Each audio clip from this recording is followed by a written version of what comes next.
இப்போது பெண்கள் கடமை என்பதை பற்றி திருமதி நளினி அவர்கள் பேசுவார்கள்.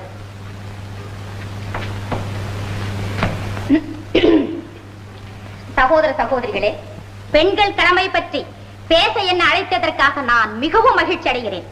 பாரத திருநாட்டுக்கு பெருமை அளிக்கிறது யார்? பாரத பெண்மணிகளாகிய நாம் தான்.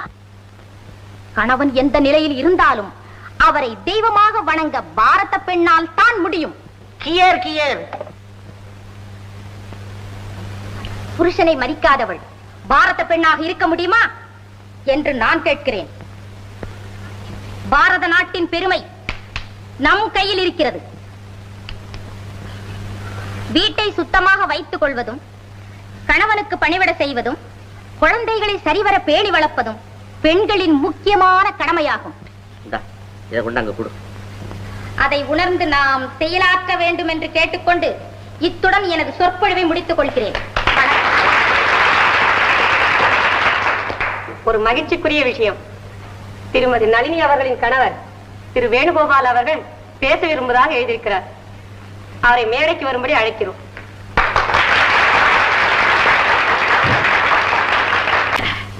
மஞ்சளை மறந்தவர்களே, மாவை பூசிக்கொண்டவர்களே, பொட்டை மறந்தவர்களே, கவுன் சட்டை அணிந்தவர்களே, காஞ்சிபுரம் பட்டை மறந்தவர்களே, கண்ணாடி நைலான் சேலை அணிந்து கொண்டவர்களே, சோப்பை பூசுபவர்களே, ஷூவை அணிந்து கொண்டவர்களே, கொண்டையை மறந்தவர்களே, நாச்சடை போட்டுக் கொண்டவர்களே, உங்கள் அனைவருக்கும் என்னுடைய நன்றி கலந்த முதன்கண் வணக்கம்.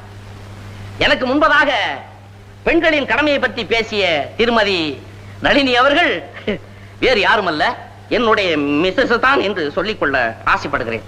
ஏனென்றால் கூட்டத்தில் இருக்கும் தைரியத்தினால். நான் ஒன்று கேட்கிறேன், பெண்களின் கூட்டத்திலே கடமையை பற்றி பேசும் இந்த நேரத்திலே உங்கள் வீட்டிலே ஆபீஸில் இருந்து களைத்து வரும் கணவன் தான் காபி போட்டு சாப்பிட வேண்டுமா? பாத்திரங்களை கழுவி கவிழ்க்க வேண்டுமா? அழும் குழந்தைக்கு பால் கொடுக்க வேண்டுமா? கணவனையும் கதறி அழும் குழந்தையும் கைவிட்டு மீட்டிங்கை கேட்டுக் கொண்டிருக்கும் பியூட்டிகளே, நீங்கள் செய்வதுதான் பெண்களின் கடமையா? இது நம் தமிழ்நாட்டிற்கு தேவையா என்று கேட்கிறேன். ஏன் கேட்கிறேன்? கூட்டத்தில் இருக்கும் தைரியத்தினால் கேட்கிறேன். நாள் முழுக்க பியானாவை தட்டுவதும், கட்டிய கணவனை ஜூசு பிழித்து கொண்டு வா என்று சொல்வதும் இதுதான் பெண்களின் கடமையா என்று கேட்கிறேன். ஏன் கேட்கிறேன்? கூட்டத்தில் இருக்கிறோம் என்ற தைரியத்தினால் கேட்கிறேன். உட்காருங்க, உட்காருங்க. உங்கள் இடத்திலே அமைதியையும் ஒற்றுமையும் நாம் எதிர்பார்க்கிறோம். சற்று முன்பதாக பாரத நாடு, பண்பாடு, பெண்களுடைய கடமை, அப்படி இப்படி என்று வீராவேசமாக பேசினார்களே, அவர்களை பற்றி உங்களுக்கு ஒரு வரி தெரிந்திருக்க வேண்டும் என்று சொல்லுகிறேன். ஏன் சொல்லுகிறேன்? கூட்டத்தில் இருக்கிறோம் என்ற தைரியத்தினாலே சொல்லுகிறேன். தைரியத்தினாலே சொல்லுகிறேன்.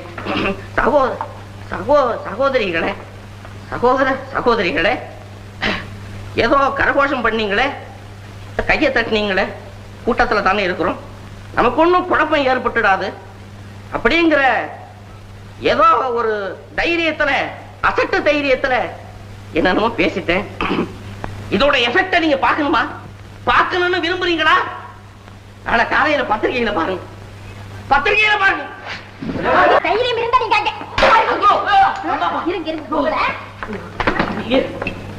ஏன் இங்க வந்தீங்க? இங்கேயே மானத்தை வாங்கணும். எல்லாரும்